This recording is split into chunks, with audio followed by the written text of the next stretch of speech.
প্রতিদিন সকালে ঘুম থেকে উঠেই তুমি প্রথমে কি করো?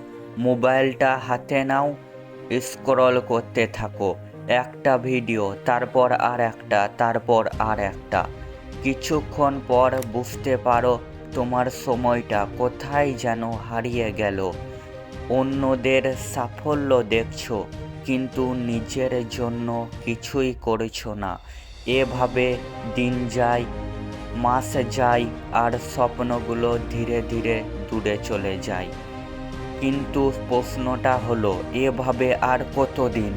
তুমি কি শুধু দেখার জন্য জন্মেছ, নাকি কিছু করার জন্য? মনে রাখো, যখন তুমি স্ক্রল করছো, তখন কেউ একজন নিজের স্বপ্নের দিকে এক ধাপ এগিয়ে যাচ্ছে। তাই আজ একটা সিদ্ধান্ত নাও।